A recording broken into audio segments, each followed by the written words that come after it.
Chapter 17.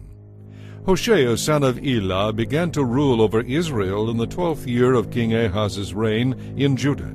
He reigned in Samaria 9 years. He did what was evil in the Lord's sight, but not as much as the king of Israel who ruled before him. King Shalmaneser of Assyria attacked and defeated King Hoshea, so Israel was forced to pay heavy annual tribute to Assyria. Then Hoshea conspired against the king of Assyria by asking King So of Egypt to help him shake free of Assyria's power, and by refusing to pay the annual tribute to Assyria. When the king of Assyria discovered this treachery, he arrested him and put him in prison for his rebellion. Then the king of Assyria invaded the entire land, and for 3 years he besieged Samaria. Finally, in the 9th year of King Hoshea's reign, Samaria fell, and the people of Israel were exiled to Assyria. They were settled in colonies in Halah, along the banks of the Habor River in Gozan, and among the cities of the Medes. This disaster came upon the nation of Israel because the people worshipped other gods, sinning against the Lord their God, who had brought them safely out of their slavery in Egypt. They had imitated the practices of the pagan nations the Lord had driven from the land before them, as well as the practices the kings of Israel had introduced. The people of Israel had also secretly done many things that were not pleasing to the Lord their God. They built pagan shrines for themselves in all their towns, from the smallest outpost to the largest walled city.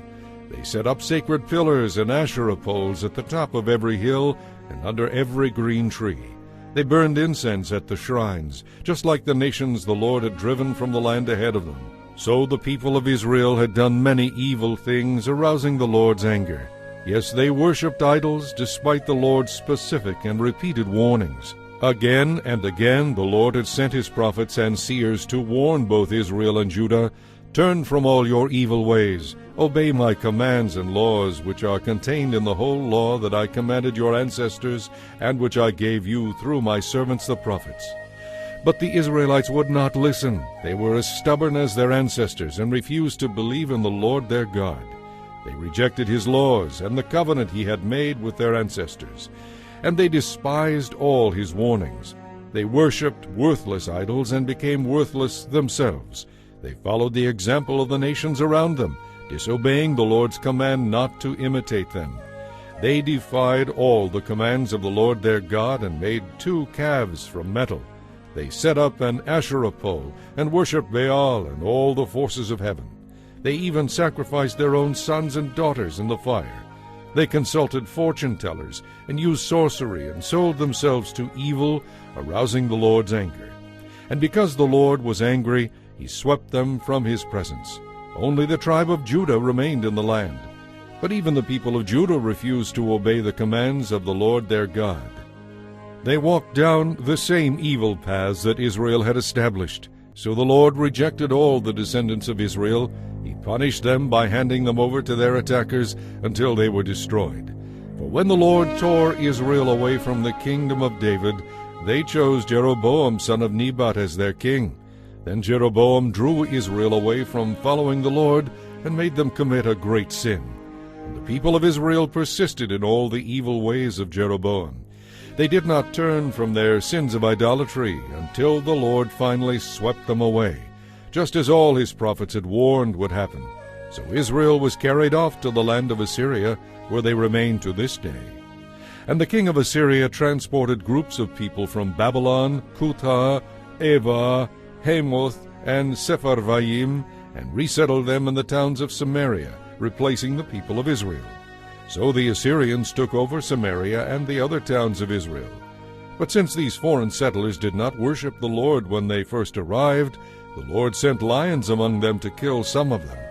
So a message was sent to the king of Assyria: "The people whom you have resettled in the towns of Israel do not know how to worship the God of the land. He has sent lions among them to destroy them because they have not worshipped him correctly." The king of Assyria then commanded, "Send one of the exiled priests from Samaria back to Israel. Let him teach the new residents the religious customs of the God of the land." So one of the priests who had been exiled from Samaria returned to Bethel and taught the new residents how to worship the Lord. But these various groups of foreigners also continued to worship their own gods in town after town where they lived. They placed their idols at the pagan shrines that the people of Israel had built. Those from Babylon worshipped idols of their god Sukkoth-Benoth. Those from Cuthah worshipped their god Nergal. And those from Hamath worshipped Ashima. The Avites worshipped their gods Nibhaz and Tartak. And the people from Sepharvaim even burned their own children as sacrifices to Adremelech and Anamelech. These new residents worshipped the Lord, but they appointed from among themselves priests to offer sacrifices at the pagan shrines. And though they worshipped the Lord, they continued to follow the religious customs of the nations from which they came. And this is still going on among them today.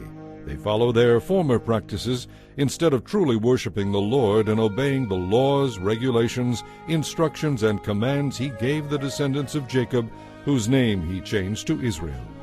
For the Lord had made a covenant with the descendants of Jacob and commanded them, "Do not worship any other gods, or bow before them, or serve them, or offer sacrifices to them. Worship only the Lord, who brought you out of Egypt with such mighty miracles and power. You must worship him and bow before him, offer sacrifices to him alone. Be careful to obey the laws, regulations, instructions, and commands that he wrote for you. You must not worship any other gods. Do not forget the covenant I made with you, and do not worship other gods. You must worship only the Lord your God. He is the one who will rescue you from all your enemies." But the people would not listen, and continued to follow their old ways. So while these new residents worshiped the Lord, they also worshiped their idols, and to this day their descendants do the same.